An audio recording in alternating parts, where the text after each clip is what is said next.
Ok, bom dia, pessoal. Quem ainda não entrou e sentou, a chance é agora. Nós vamos começar as atividades de hoje com a apresentação da Sênia Leivo, da Vaisala. A apresentação dela é umidade em óleo de transformador, monitoramento online versus análise de laboratório. A Sênia Leivo é especialista sênior da indústria Vaisala, na Finlândia, com foco na monitoração de condição de transformadores de potência.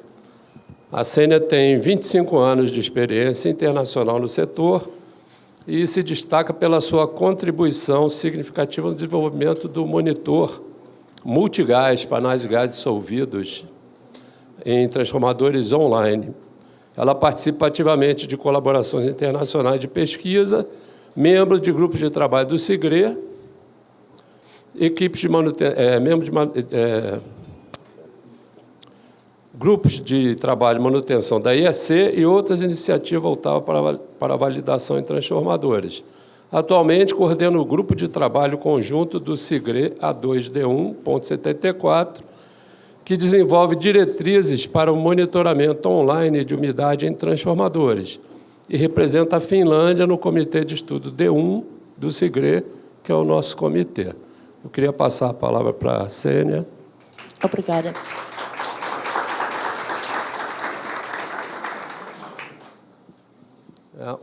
Ela vai ter a ajuda da Stephanie, que vai ajudar nas perguntas, na tradução, se for preciso.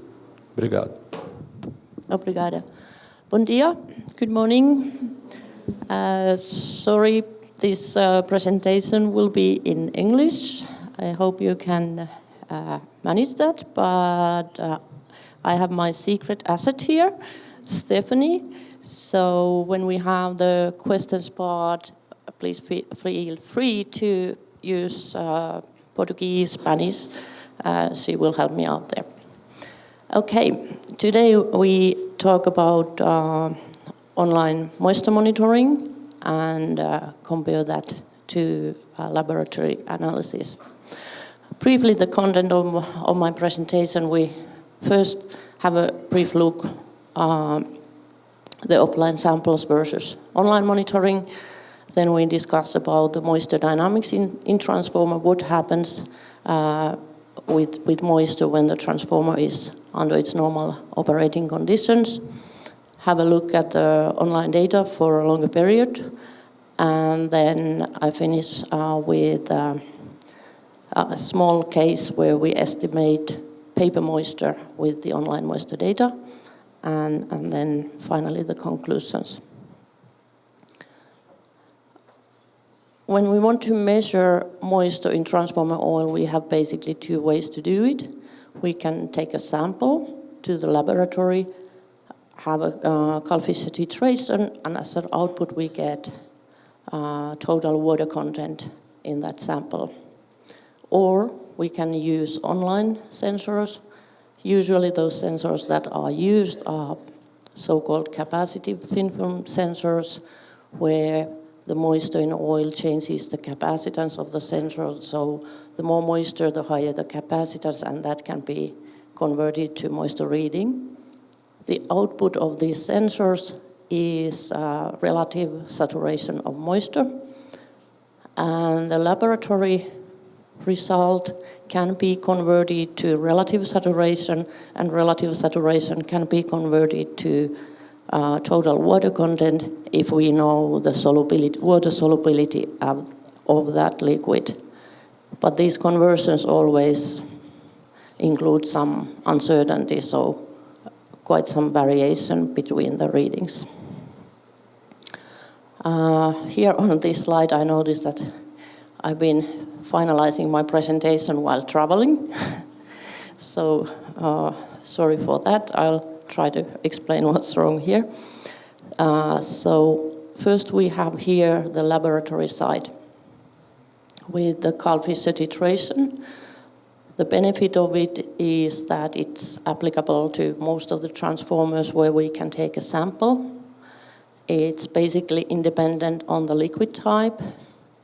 However, it requires the sampling and in that case, it's always prone to moisture contamination if the sample is not taken very, very carefully.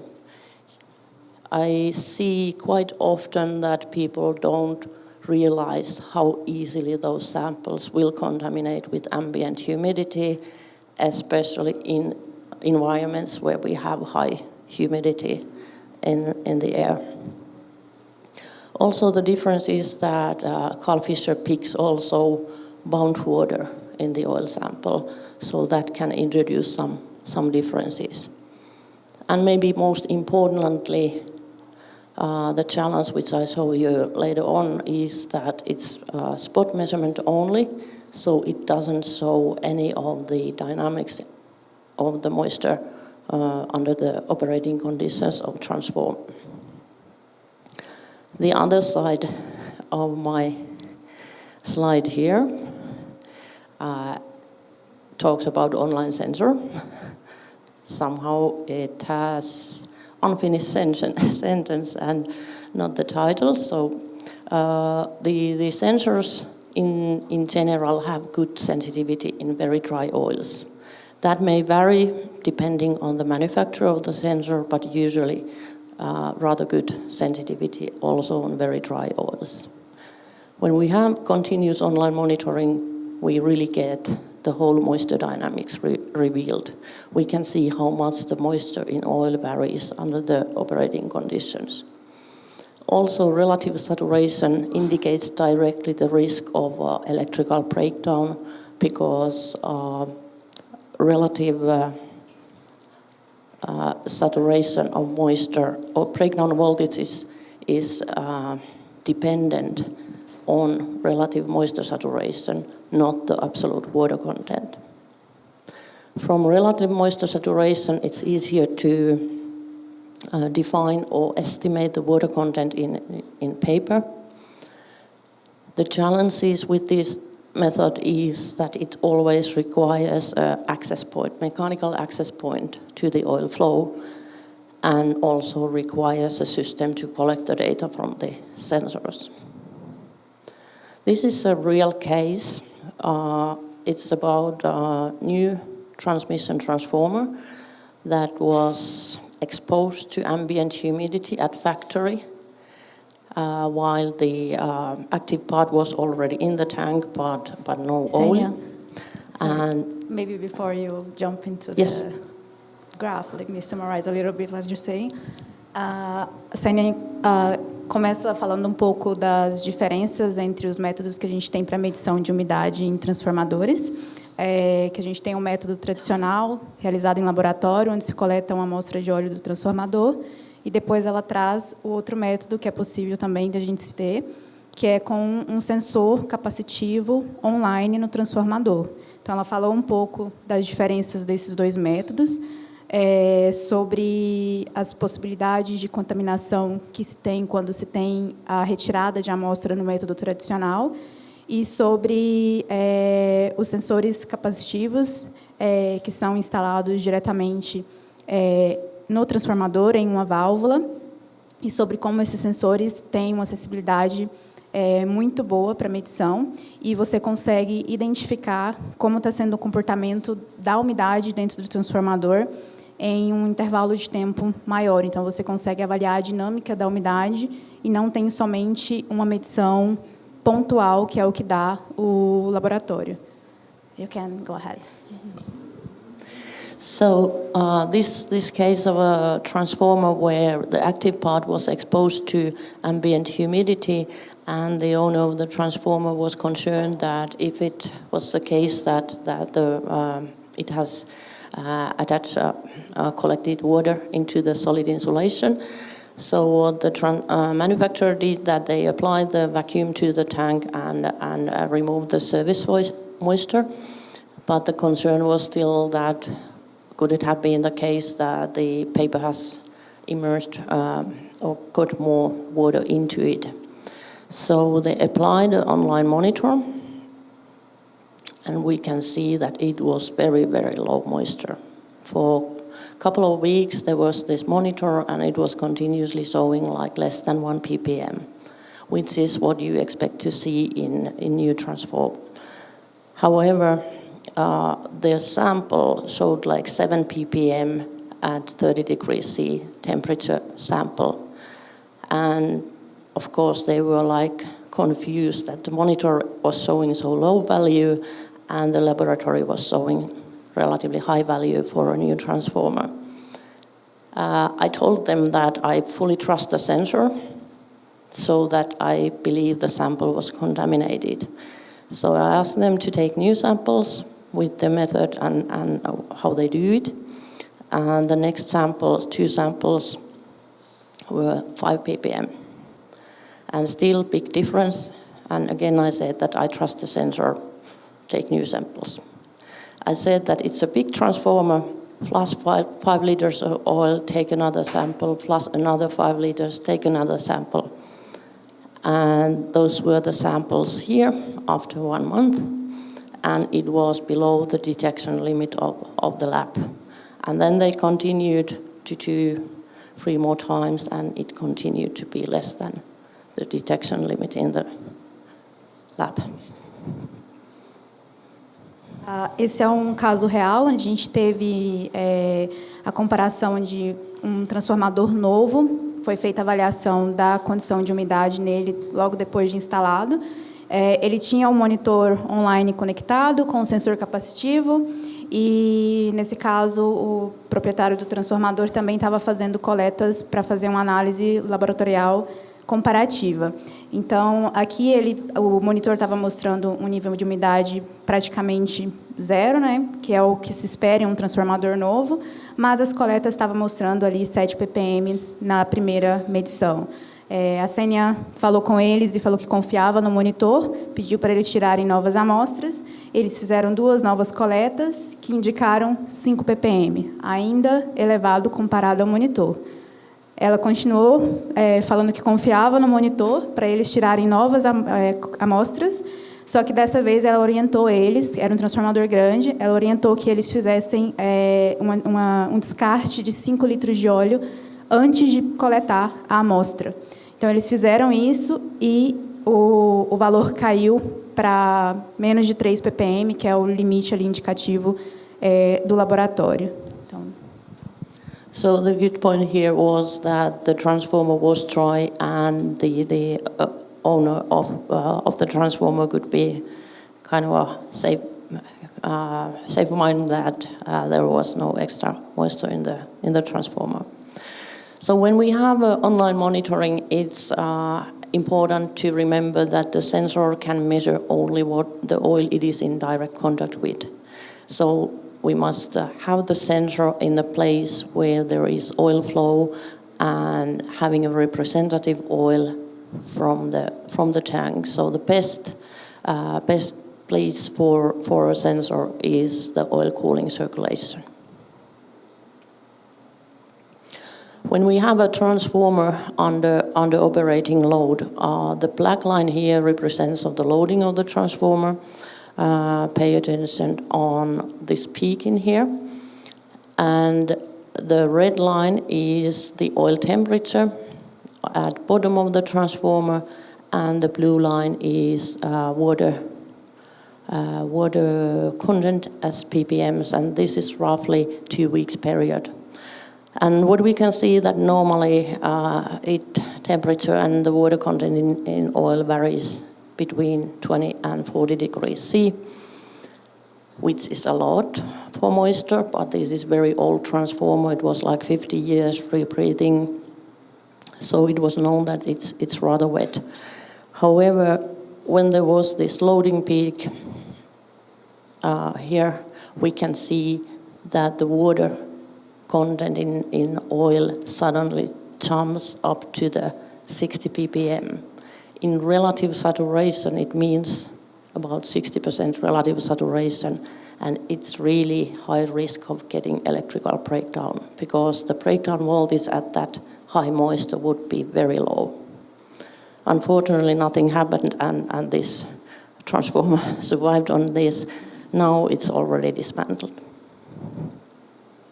Aqui a gente mostra um exemplo de como a gente pode acompanhar um comportamento da umidade dentro do transformador com um monitor online.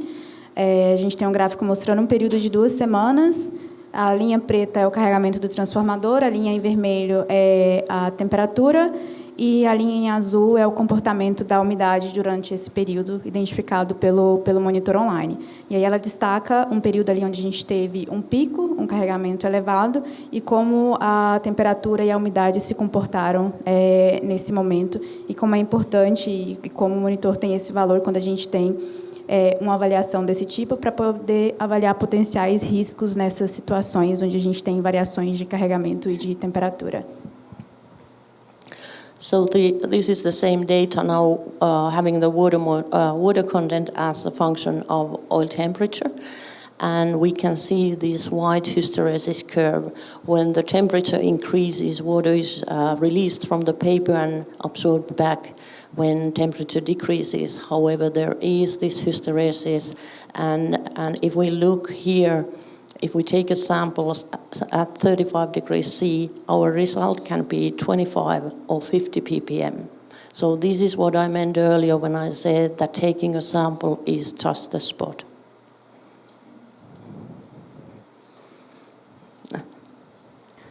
Aqui também é um exemplo de como funciona o comportamento da umidade em variações de temperatura, e mostra também, ela está enfatizando como você fazer a medição em laboratório, ela te mostra somente um valor pontual, ela não consegue te mostrar essa dinâmica do comportamento da umidade dentro do transformador. E também os efeitos da amostra, né, da coleta de amostra nessa medição. And this is data from transmission transformer over 2 years of period. The red line is temperature of top oil temperature of the transformer, and it's a transformer in northern part of the Europe, so very cold winters. So the spikes downwards are the temperature of the oil during a winter time. And what we can see here, we see on the right side also this hysteresis of moisture going in and out of the paper. And how to apply this kind of data to evaluate moisture in paper is that we can choose a time period where temperature is relatively stable. Take that temperature, in this case it's average 45 degrees C, and the relative moisture on that period, which is average 12%. And then we can use those numbers to evaluate the water content in paper. Aqui ela também está mostrando um caso de um transformador que está no norte da Europa, numa região que é mais fria, e o comportamento da umidade também nessas variações de temperatura.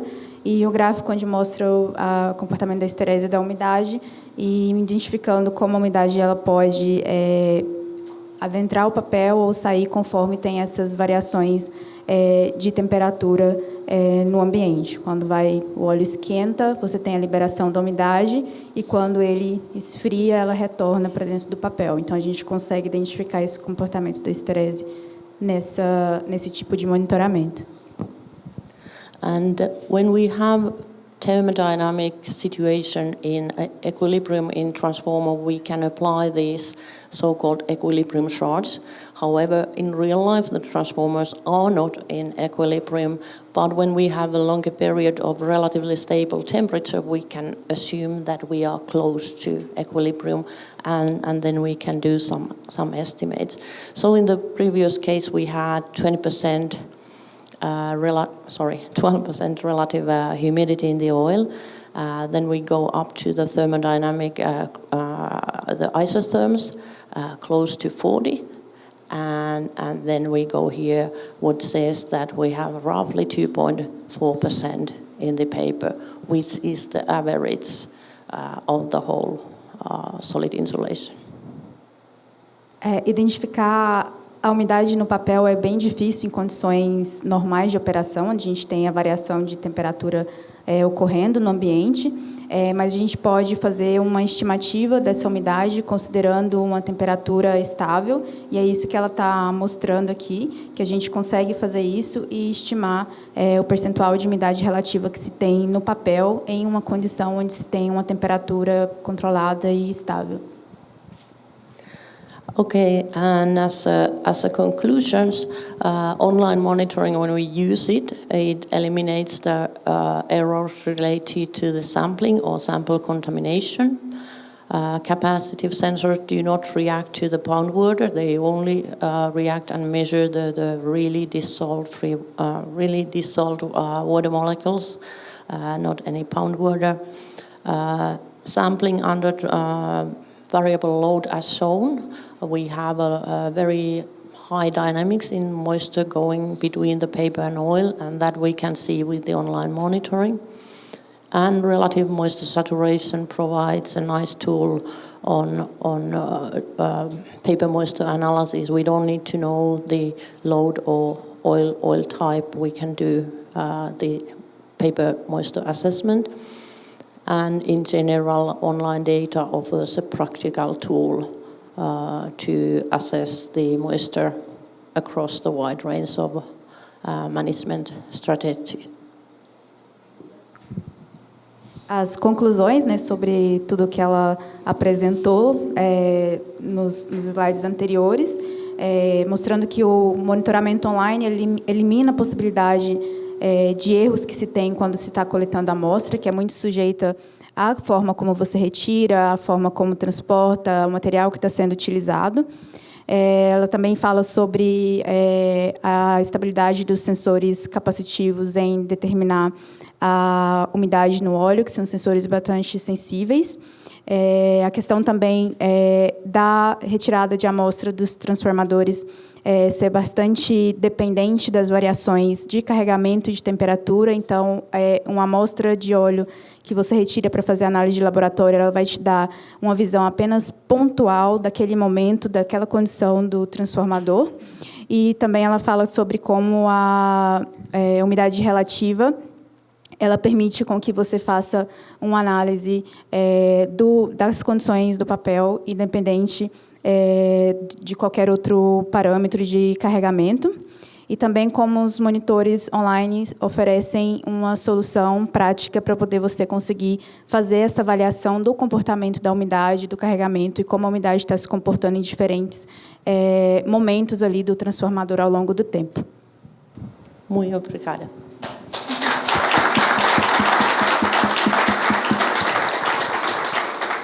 Eu queria agradecer a Sênia mais uma vez e perguntas aí. Tem duas lá atrás, Roberto Inácio e o Cláudio. Roberto Inácio, da MR. Sênia, congratulations for the presentation. My question is regarding the online monitoring system. We know that natural ester has a different behavior in relation with the moisture. Can you explain me or give me some point regarding how the online monitoring system from Vaisala can adjust the sensor to read some moisture in natural ester, for example, or different insulating liquids? Thank you for the question. That is true that the moisture behavior in different liquids is different. Ester liquids, whether natural esters or synthetic esters, has significantly higher water solubility, so those liquids can hold more water. However, when we measure relative moisture saturation, we don't need to care about the oil type or liquid type. If we are to convert the relative moisture saturation back to ppms, then we need to have, or the monitor need to know the liquid type so that it can use the correct solubility curve of that liquid. Você pode fazer um resuminho da pergunta e da resposta? A pergunta foi sobre como o instrumento da Vaisala faz a medição da umidade em ésteres naturais e sintéticos, como que o sensor trabalha com esse tipo de medição, já que é um tipo de óleo diferente. E a Sênia estava explicando que o sensor ele mede percentual de saturação relativa, e isso não depende do tipo de óleo, é independente do tipo de óleo que está sendo utilizado.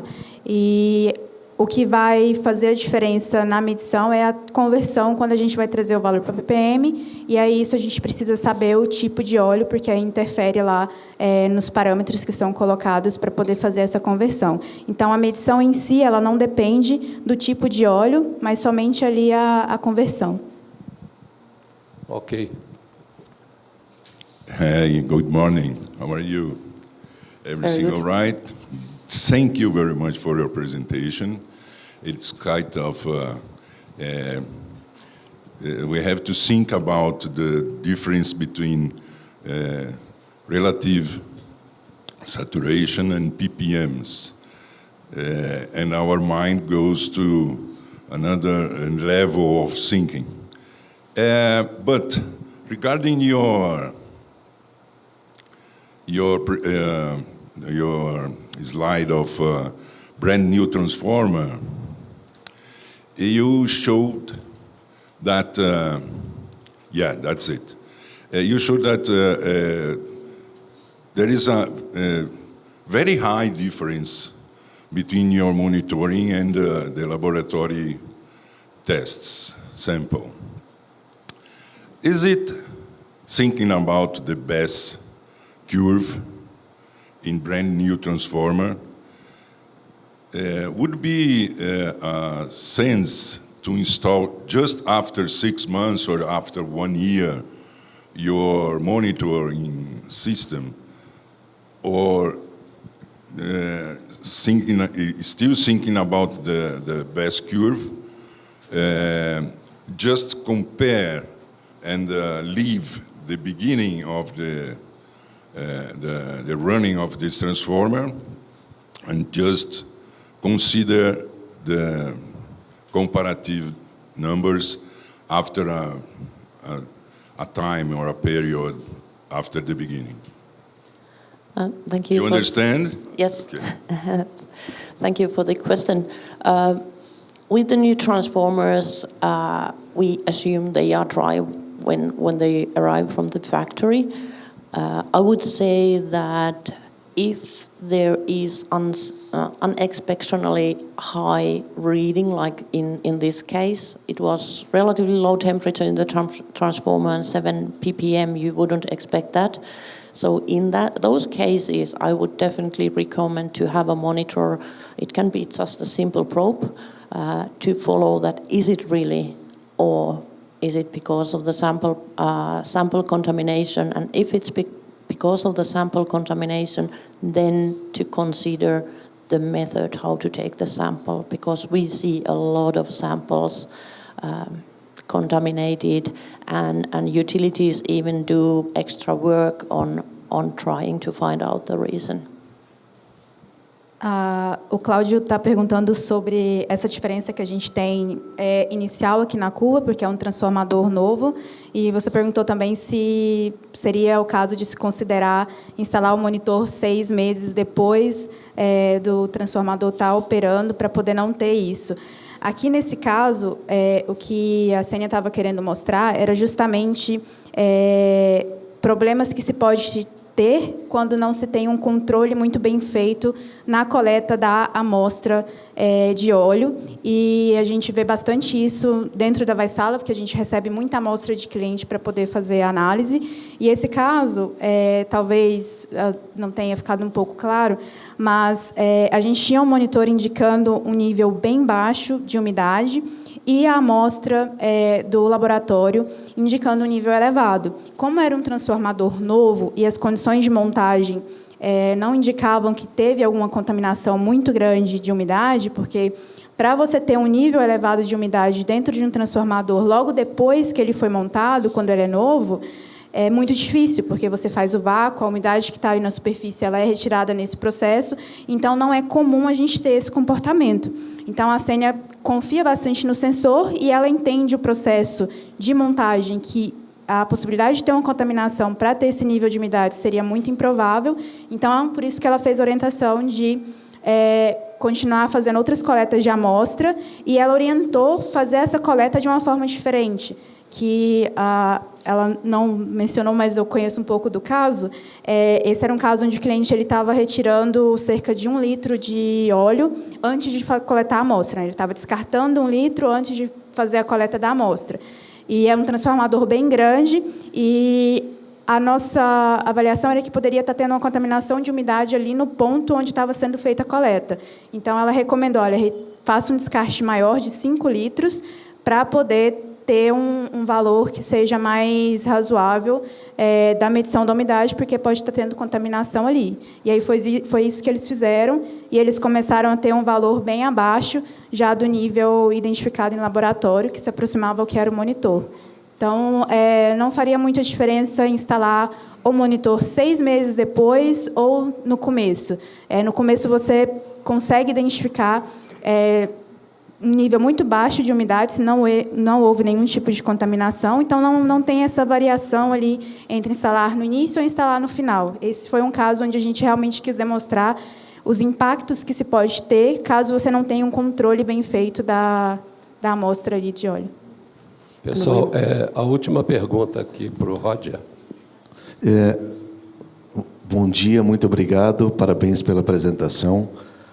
Gostaria de saber, se possível, maiores detalhes sobre a instrumentação, sobre o sensor aplicado. Se a detecção é feita superficialmente ou se depende de absorção, e quais os cuidados com a não contaminação e saturação do sensor em si. He wants to know more about the sensor itself, how we measure, and the possibility of saturation. So basically, like I said, this is a little capacitor, 3 by 3 millimeters with 2 electrodes and having water-active polymer film between it. So when water vapor or water molecules are absorbed into the polymer film, that changes the dielectric constant of the layer, increasing the capacitance. And the sensor is then calibrated at the factory, like 0% relative saturation up to 95 at our case, our factory, and the response to the relative saturation of the sensor is linear, so we have output as a relative saturation.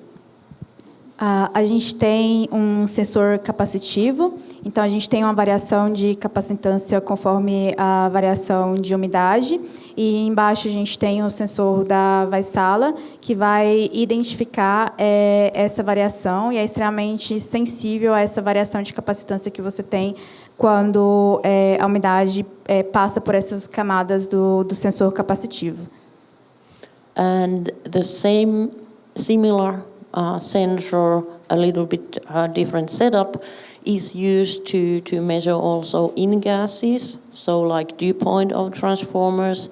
So it doesn't matter if it's a gas phase or liquid phase where we measure.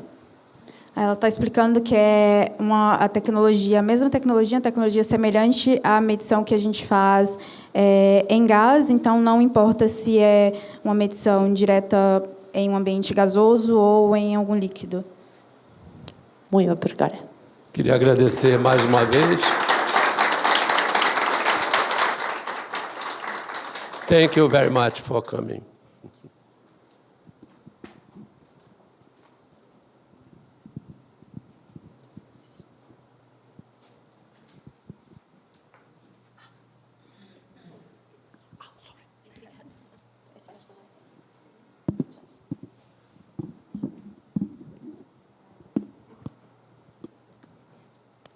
O próximo tema será apresentado pelo Marco Antônio Marim, da empresa Data Engenharia. Engenheiro eletricista com mais de 20 anos de experiência no setor elétrico, atuando em empresas como Copel, Geração e Transmissão, onde liderou equipes técnicas e gerenciou projetos de manutenção de subestações, transformadores de potência e comutadores sobre carga. Atualmente, é gerente de conta na Data Engenharia responsável pela técnica estratégica de contas-chave no setor de energia. Foco em soluções inovadoras, confiabilidade operacional e desenvolvimento sustentável.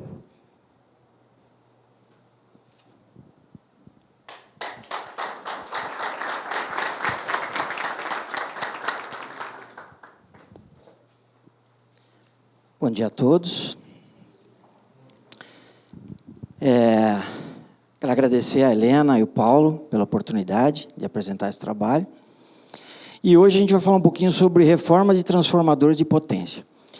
Solução sustentável, econômica e tecnicamente eficiente. Essa é uma questão que tem surgido no setor. Atualmente existe a demanda está muito maior do que a capacidade das indústrias produzir transformadores. Então, a reforma ela se torna uma alternativa interessante. Então, a gente está com esse tema desenvolvendo e eu vim trazer para você para a gente conversar um pouco a respeito, tá bom? Bom, claro que tem que ter o jabá aqui, né? Então, a Data Engenharia, eu trabalhei 20 anos na Copel, né? E no ano passado fui convidado a trabalhar junto à Data. Então, é uma empresa que já tem 30 anos no mercado, né? Apesar que na área de transformadores não é tão antiga assim, né? Ele começou na área de rotativos, né? Motores e geradores. Enfim, durante esses 30 anos, hoje já temos 2 parques Fabris, tá? Um em Sarzedo e um em Sorocaba. Sorocaba dedicado somente a rotativos, e Sarzedo tem rotativo e tem também transformadores. Então, nossa fábrica... desculpa aqui. Muito bem. Voltar. Só um pouquinho que tem que... Aqui sim. Essa aqui é a nova fábrica de transformadores, preparado para 500 kV. Então, já está preparado para fazer transformadores, reformas e novos em 500 kV.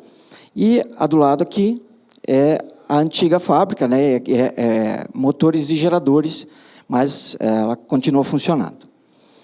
E Sorocaba é uma indústria, é uma fábrica que trabalha basicamente com rotativos. Transformadores não funcionam lá. E temos também uma unidade de engenharia em Blumenau. Tá? Engenheiros trabalhando num escritório de engenharia em Blumenau. Estamos presentes no Brasil inteiro, né? Como aqui coloca, o centro de engenharia está lá em Santa Catarina, tem um centro de engenharia. Em Sarzedo e Sorocaba também tem centros de engenharia. E estamos presentes também agora nos Estados Unidos. No ano passado foi inaugurado a Data Energy América, no estado da Carolina do Sul. Claro que existe o mercado americano, né? Todas as fábricas nacionais já vendem para o mercado americano, e ela também não é para ser a prioridade da Data, mas, é claro, uma alternativa também de venda de transformadores. Certificações, a fábrica é certificada ISO 9000, ISO 14000, ISO 45001, e agora também recebeu um selo, esse projeto Reforms, que é o que eu vou mostrar para vocês, também foi condecorado com um selo de qualidade, de sustentabilidade, que é esse selo aqui, tá? ESG, Economia Circular, ela foi condecorada, prêmio ESG. Bom, falando em transformadores, né? Então nós já, mais de 2.000 transformadores foram entregues, tanto reforma como novos, intenções que vão de 138, 69, 230 e 500 kV, e no segmento de energia, mais de 200 transformadores. Tá? Aqui alguns exemplos de reformas, enfim, que a gente fez. O mercado industrial é um mercado que a reforma é uma alternativa muito interessante e utilizada pelas indústrias, né? Não substituem basicamente por um transformador novo, se faz a reforma, que é uma alternativa muito interessante para as empresas e empresas do setor também, distribuição, geração também. Bom, então, falando do projeto Reforme-se, então é uma ideia de estudar como é essa alternativa da reforma do transformador e mostrar que é uma alternativa viável. Tem alguns problemas em alguns segmentos para fazer com que a reforma seja uma alternativa, mas, enfim, é uma alternativa muito viável. E aí se fala em várias questões. A gente está falando desde prazo até da economia, sustentabilidade, toda essa gama de, vamos dizer assim, benefícios que trazem quando se faz uma reforma. Bom, aqui falando no transformador, né? Então a gente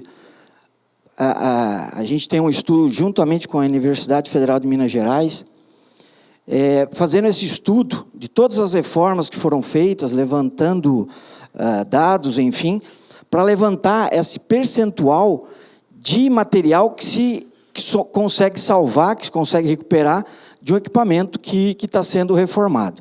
Então, o aço carbono representa 16%, em média, do peso do material que tem no transformador. E o aço silício, se ele não ocorreu nenhuma falha, e ele não, sei lá, se houve um curto-circuito que trouxe incêndio e pegou fogo, evidentemente que vai avariar o aço silício. Mas se isso não aconteceu, basicamente ele pode ser reutilizado sem nenhuma perda adicional. É claro, com relação a qual era o tipo se ele foi construído há 50 anos atrás, tem que se fazer uma análise para ver que tipo de aço silício é esse, mas sendo um aço silício bom, ele vai ter a performance sem nenhum problema. O aço carbono, aliás, o aço silício, está falando do aço silício, 31% do aço silício, que é o núcleo do transformador. O aço carbono, que é a questão do tanque, nenhum problema ser reutilizado. Evidentemente, ele não vai ser tratado, vai ser feito todo o serviço nele, e ele vai ficar como um novo. E o óleo isolante, que, dependendo da situação, ele pode sim ser reutilizado, né? A gente sabe processos de recuperação, enfim, ele pode ser recuperado. 22% do transformador ele representa nessa conta. É claro que as buchas, uma tecnologia muito antiga, você vai ter que substituir, enfim. E o isolamento sólido, é evidente, você vai trocar todo ele. Então, você não vai reutilizar o que envelhece no transformador. Isso é uma dúvida, né, que muitas vezes existe. Poxa, mas e daí? Qual que vai ser a vida útil desse equipamento depois que você reformar? Exatamente de um novo. Você não vai, então eu fiz uma reforma, peguei meu carro lá, fiz uma gambiarrinha lá e ele vai durar mais uns 2 anos. Era para durar 10, mas agora mais 2, mas pelo menos. Não é isso. A reforma do transformador, você vai substituir tudo que envelhece, você vai fazer uma atualização tecnológica, você vai aplicar o monitoramento, enfim, tudo, ele vai sair como se fosse um novo. Então não tem questionamento com relação a isso. Tá?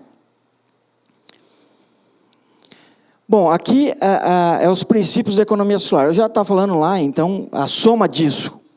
Se você fazer uma reforma, em média, 70% do equipamento você recupera. Você utiliza ele novamente e ele vai voltar para a mesma função que ele tinha no início. Então, isso, para a dificuldade que se tem hoje de parque fabril e de material, isso é um dado muito importante. Certo? É claro que, quando você vai reformar um transformador, ele vai ocupar o espaço de um novo, por exemplo, evidente. Né? Mas só de equipamento, só de material que você vai recuperar, isso é muito importante. Porque todo o processo de fazer um transformador novo, a aquisição dos materiais, ela tem que estar nisso. O tempo para você fazer essa reforma tem que ser contar quando você vai ter que comprar esse material. E se você já os tem, isso acaba tendo uma boa redução no tempo para você fazer a reforma de um transformador ao invés de um novo. Então, tem toda a questão da redução dos materiais, conservação de recursos. A gente está numa época em que se fala muito nisso. É muito importante para a humanidade a gente pensar que recursos são finitos e uma hora vai acabar. A gente fala, não, mas a nossa geração não vai ver isso. Poxa, e quem fica? E nossos filhos, nossos netos, como é que fica lá?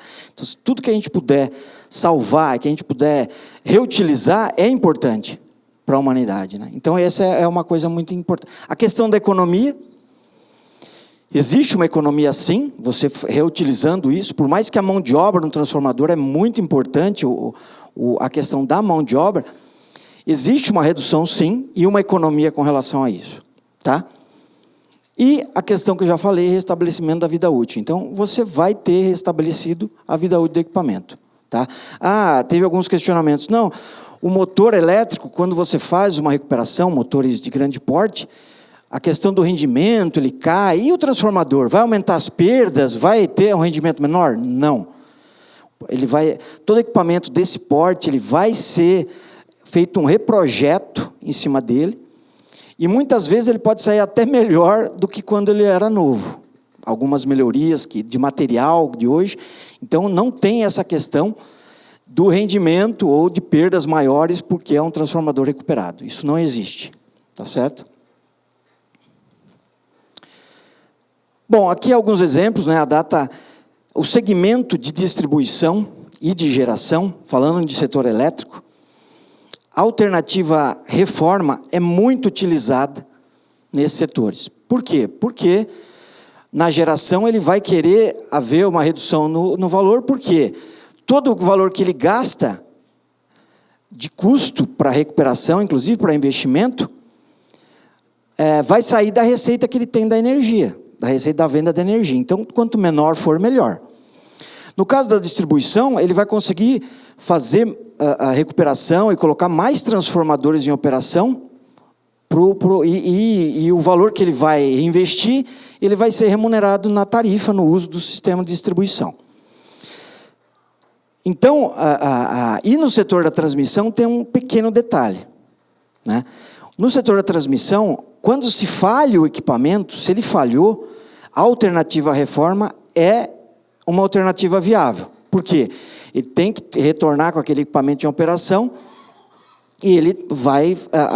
se a reforma levar menor tempo, e ele vai usar a reforma como uma alternativa. O problema na transmissão é equipamentos que estão em final de vida útil, que é vou mostrar um pouquinho para frente, vamos dizer, um problema que vai se ter no futuro.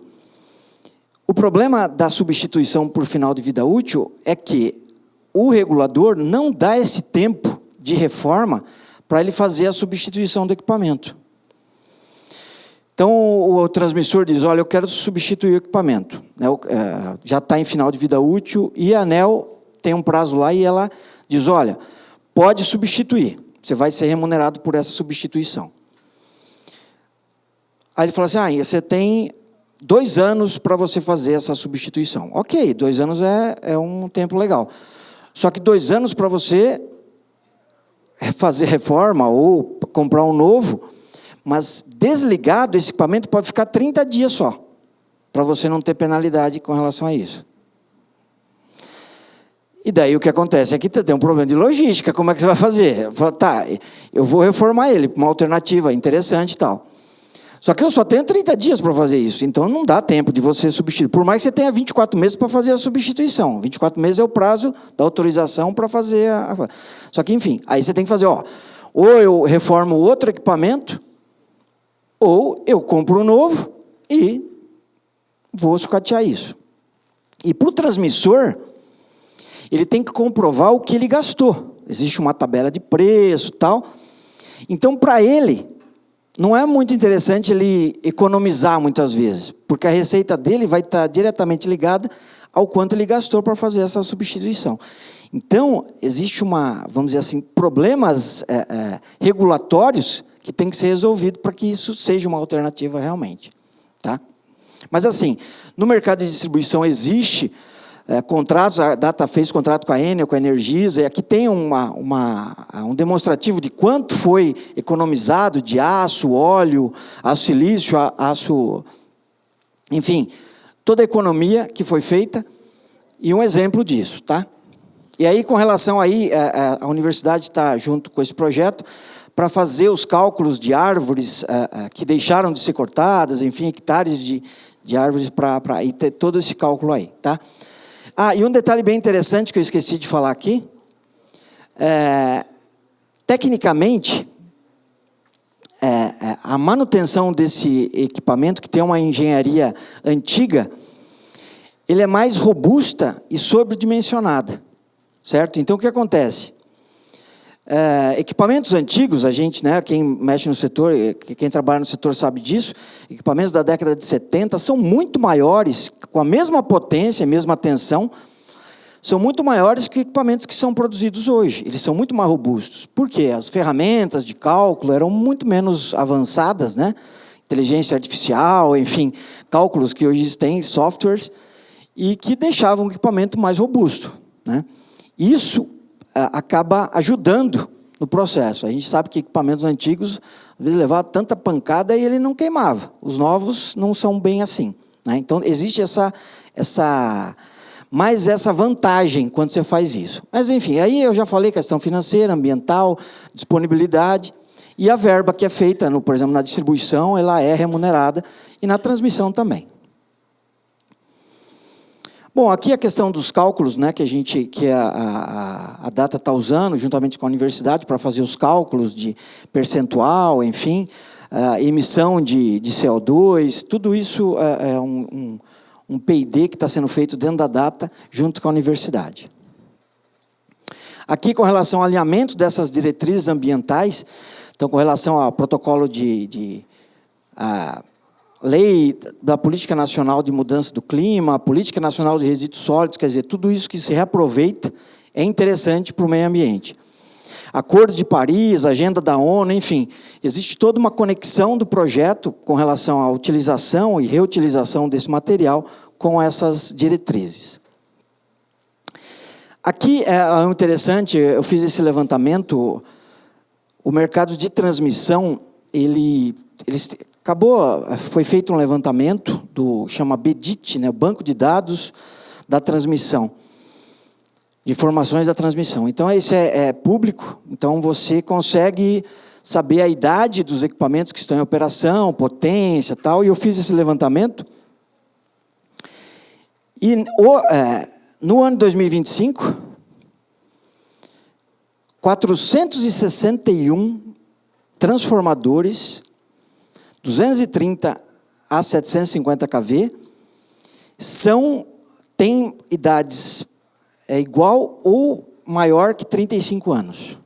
Já são equipamentos que poderiam ser substituídos, elegíveis para substituição. Então, aqui mostra, no decorrer do tempo, aqui para 2030, 2035, num universo de 1.800 equipamentos, é um número bastante considerável, tá? Hoje, falando sem nenhum medo de errar, no Brasil não existe indústria para poder substituir isso num período pequeno de tempo. É claro que quando se fala que esses equipamentos estão com mais de 35 anos, né, que eles vão ser substituídos nos próximos 5 anos. Isso não é verdade. Equipamentos desse porte não são substituídos logo quando completam 35 anos. Né? Então, assim, tem equipamentos com mais de 50 anos em operação. Mas a transmissora, a substituição do equipamento, melhora a sua receita, porque hoje ela só recebe a operação e manutenção desses equipamentos que já estão totalmente depreciados. Então, é interessante para a transmissora fazer a substituição. Então, vai haver, e já está havendo, uma demanda maior de equipamentos que são feitos para a substituição do equipamento. E as transmissoras, simplesmente, hoje a alternativa é substituir por um novo. Não se tem, porque ele não é remunerado por ele fazer a reforma, ou mais remunerado por fazer a reforma. Então, é um problema que a gente vai ter. Então, o que a gente tem feito? Então, a gente está... aqui há alguns safes, né, levando em consideração aqueles 460 equipamentos, quanto seria recuperado fazendo, ao invés de substituí-los por um novo, quanto ele teria de material economizado. E questão de prazo, né, existe um prazo menor de você fazer um novo na fábrica, vamos dizer, ou você fazer a recuperação. Então, tem algumas informações aqui, meu tempo está acabando. E o que a gente tem feito? Então, além de conversa com as empresas, a gente está, junto ao Ministério de Minas e Energia e à ANEEL, apresentando esse projeto e mostrando as alternativas. Então, a gente já fez uma apresentação no Ministério de Minas e Energia e na ANEEL também. Depois da Minas e Energia, a gente foi até a ANEEL, apresentou e mostrou esses problemas, né, que ocorrem, porque a transmissora, ela realmente não vai fazer uma antecipação do investimento, gastar um dinheiro a mais, sem ter uma remuneração. E para fazer isso, tem que haver um pensamento do regulador, né, da ANEEL, para que isso possa ocorrer. Então, a gente está atrás disso. Agora, o próximo passo é a gente falar com a ABRAT, a gente levar para a ABRAT.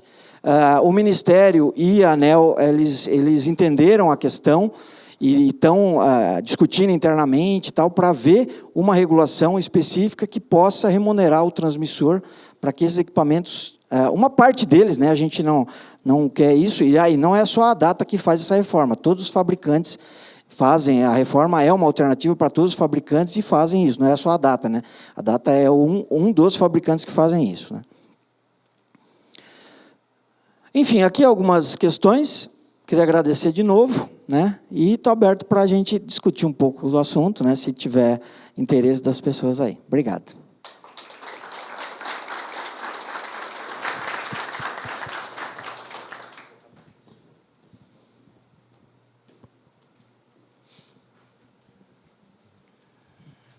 Bom dia, Marinho, tudo bem?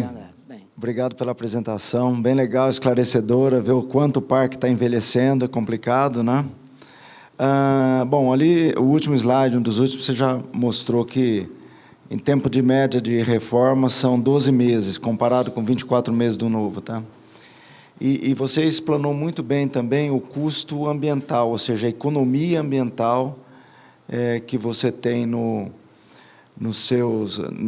em fazer uma reforma ou uma repotenciação ao invés de comprar um novo.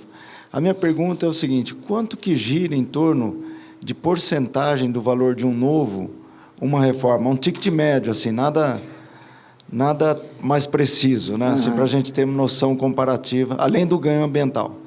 Obrigado, viu? Que isso, André. Obrigado a você. André, é muito relativo. Sabe, as reformas, elas são muito variadas, mas eu diria assim, que ela pode variar de 60% a 90% de um novo. Por quê? Porque você fala, poxa, o equipamento antigo, como a gente colocou, ele é maior, então tem várias modificações que podem ser feitas. Tem a questão, por exemplo, do monitoramento. O monitoramento já, a gente viu aí algumas apresentações, e os equipamentos mais antigos não tinham monitoramento. Então, quando você faz uma reforma dessa, muitas vezes o cliente fala, olha, eu quero que se reforme, que faça a instalação de todo o sistema de monitoramento. Eu quero monitorar óleo, quero monitorar... E, às vezes, o antigo não tinha nada disso. Ou o que tinha era bem antigo, e daí tem que ser substituído. Então, muitas questões é muito particular. Mas eu diria assim, ela de 60% a 90% do valor de um novo. 90% sendo bem, assim, pouco conservador, né?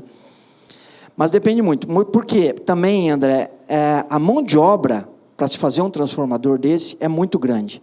A gente sabe que o serviço de fazer um transformador é manual, não é, né? Então, a questão da mão de obra... E mais, né? E tem mais um detalhezinho que a gente tem que colocar nisso. A mão de obra é muito relevante num transformador, e quando você fala de uma reforma, você tem que desmontar o transformador antigo e montar o novo. Então, você fala assim, essa desmontagem no novo não tem. Então, tem algumas coisas, a gente sabe, e a gente tem que estar ciente disso. Mas, enfim, é trabalho, são mais pessoas trabalhando, a gente tem que estar vendo isso, mas, assim, o importante mesmo é a questão ambiental, que a gente tem que pensar nisso. Tem o tempo também. O tempo também é uma questão complicada, porque hoje, claro que se faz projeto também, se tem um tempo de projeto de uma reforma, mas ele pode ser idêntico ou menor, enfim. Mas a questão de adquirir todo o material que você só vai o que vai ser trocado. Então, tem uma diferença boa. Tá bom? Obrigado a você. Bom dia, Marim. Jazinski, da RJ Jazinski. Manutenção. Bom dia. Tudo bem? Bem. Parabéns pela apresentação, muito esclarecedora. Estava bem preparado, né? Então, eu estava entrando aqui hoje, eu vi o meu amigo Bissacô ali no telefone. Olha, um transformador novo hoje, 24 meses para te entregar. Não é isso, Bissacô? Beleza. Então, a pergunta que não quer calar. Na reforma, quanto tempo hoje a data tem, assim, já tem, assim, um período, mais ou menos, para entrega de um transformador hoje novo em reforma? Então, Jazinski,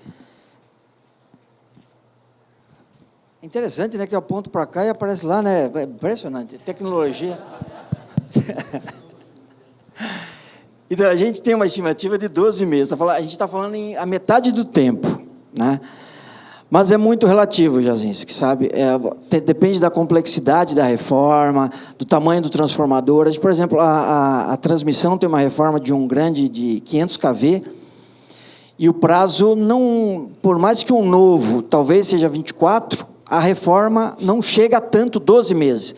Em função da complexidade da reforma, ela pode ser maior que 12. Tá, é a 18, mas é menor do que você fazer um novo. Tá, hoje é. Mas, assim, um transformador 138 kV, a gente pode falar em 12 meses de uma reforma, e 24, porque os slots de fábrica estão se lotando de todas as fábricas, então está realmente complicado, e é um slot que se usa, né? Enfim. Bom dia. Bom dia. Parabéns pela apresentação.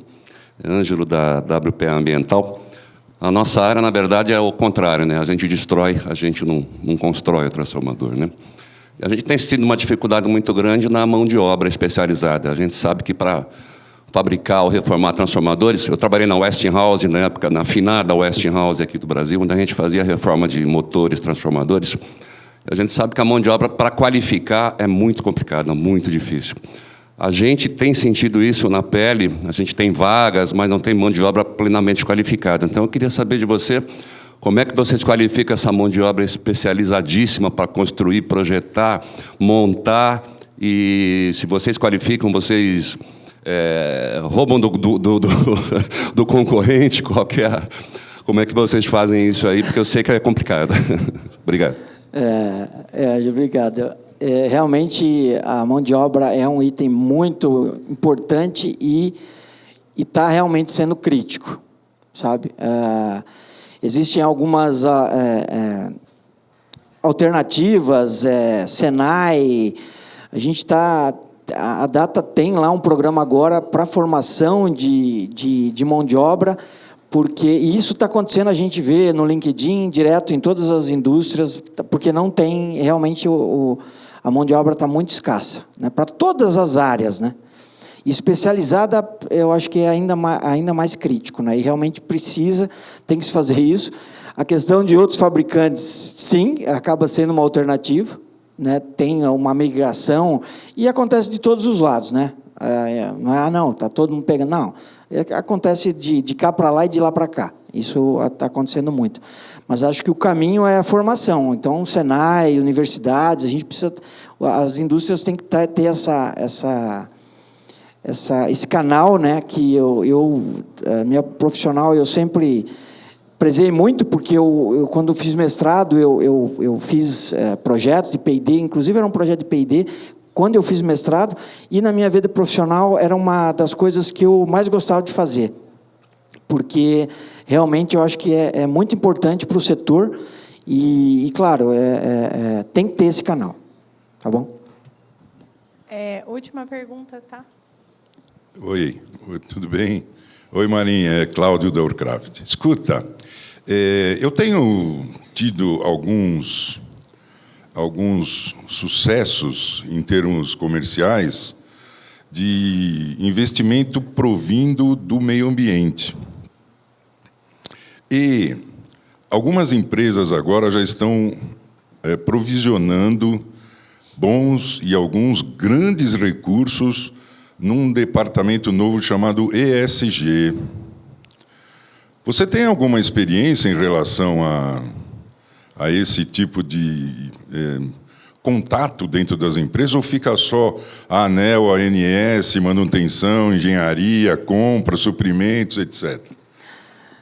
Então, Cláudia, a ESG a gente colocou bastante, o grande, vamos dizer assim, o coqueluche do momento, né? Coqueluche é brincadeira, essa eu peguei lá onde, né? Coqueluche, imagina. Bom, não agora. Estamos ficando velhos mesmo, viu? Meu Deus do céu. Morango do amor. É o morango do amor do momento, é o ESG. Bom, a gente está buscando, hoje a gente quantifica, por exemplo, a quantidade de carbono que deixou de se emitir. A Data está buscando, junto com as universidades, fazendo, para que possa ter um certificado de redução de emissão de carbono, que isso custa dinheiro, né? Então, a gente está buscando para que, nas reformas, se quantifique. Claro, tem que ser uma questão rastreável, tem toda uma questão que tem que ser feita, mas acaba que é um outro, vamos dizer assim, atrativo para as empresas buscar a questão da reforma. Então, a gente está, com relação a dinheiro disponível das empresas para se investir, olhando para o termo ESG, não. Eu realmente não, a gente não, pelo menos não ouvi na Data nenhum assunto assim. O que a gente está fazendo é isso. É uma questão de que a reforma gere créditos e possa ser rastreável todo esse processo, e ela gere créditos para a empresa que fez a reforma. Esse aqui a gente está buscando. CAPEX. Todo o setor na transmissão e na distribuição, reforma é CAPEX. Isso não tem dúvida. Tá? Reforma de equipamento que está em final de vida útil, tem toda a questão. No caso da geração, é um pouquinho diferente na geração, porque é a venda de energia, então não tem muita a questão. Mas acaba sendo CAPEX, mas enfim. Mas na transmissão e na distribuição, sim, reforma é CAPEX. Vai carimbado como CAPEX. Tá?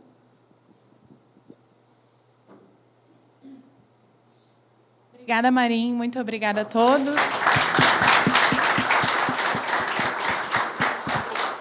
Agora nós vamos ter o coffee break, 30 minutos, tá bem?